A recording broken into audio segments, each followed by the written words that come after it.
Savitri, Book 10, The Book of the Double Twilight, Canto 2, The Gospel of Death and Vanity of the Ideal. Allowed by heaven and wonderful to man, a sweet fire rhythm of passion chants to love. There is a hope in its wild, infinite cry. It rings with callings from forgotten heights, and when its strains are hushed to high-winged souls in their empyrean, its burning breath survives beyond, the rapturous core of suns that flame forever pure in skies unseen, a voice of the eternal ecstasy. One day I shall behold my great sweet world, put off the dire disguises of the gods, unveil from terror and disrobe from sin.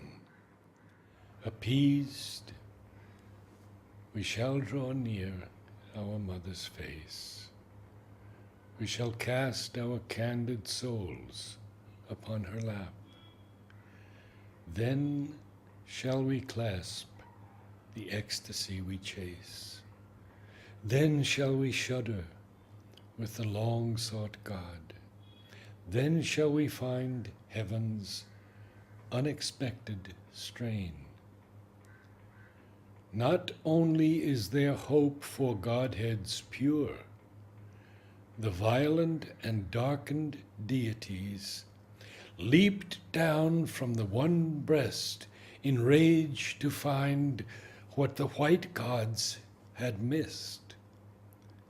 They too are safe.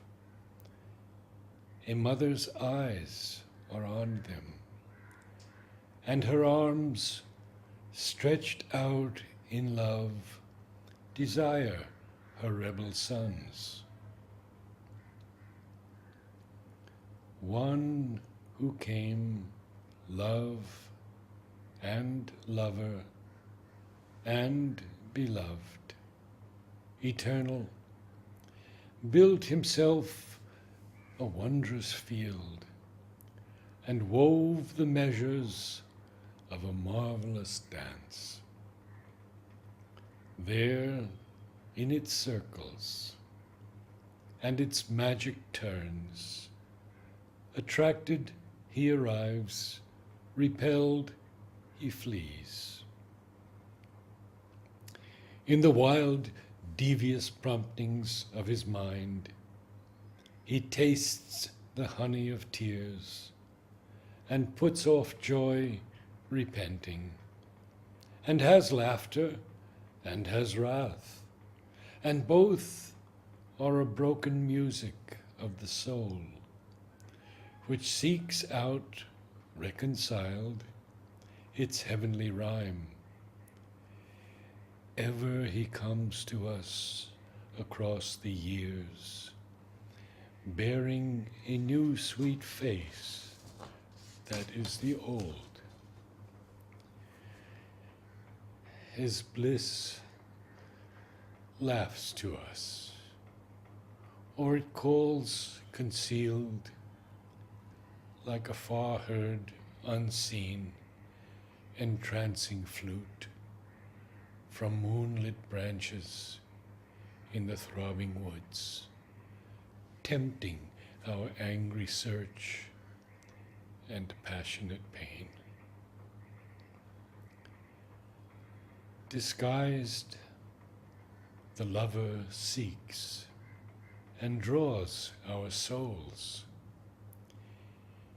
He named himself for me, Guru Satyavan, for we were man and woman from the first, the twin souls born from one undying fire. Did he not dawn on me in other stars? How has he, through the thickets of the world, pursued me like a lion in the night, and come upon me suddenly in the ways, and seized me with his glorious golden leap? Unsatisfied, he yearned for me through time, sometimes with wrath, and sometimes with sweet peace, desiring me since first the world began. He rose like a wild wave out of the floods, and dragged me helpless into seas of bliss. Out of my curtained past his arms arrive. They have touched me like a soft, persuading wind.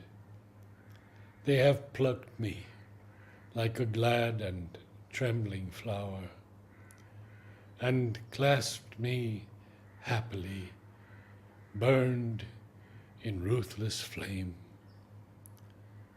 I too have found him charmed in lovely forms, and run delighted to his distant voice, and press to him past many dreadful bars.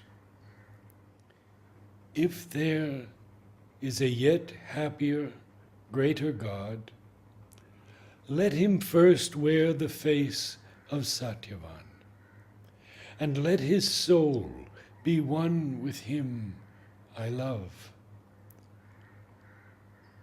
So let him seek me, that I may desire. For only one heart beats within my breast, and one God sits there throned.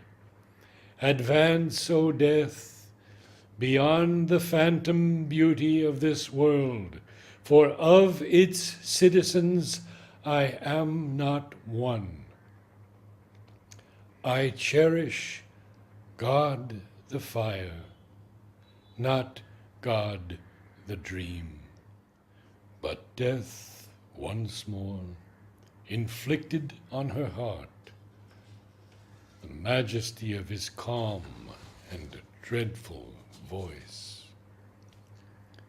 A bright hallucination are thy thoughts, a prisoner held by a spiritual cord, of thy own sensuous will, the ardent slave.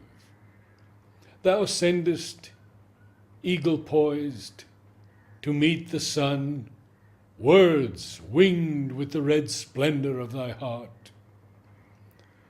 But knowledge dwells not in the passionate heart. The heart's words fall back unheard from wisdom's throne. Vain is thy longing to build heaven on earth. Artificer of ideal and idea, mind, child of matter in the womb of life, to higher levels persuades his parents' steps. Inapt, they follow ill the daring guide. But mind, a glorious traveler in the sky, hardly he can mold the life's rebellious stuff.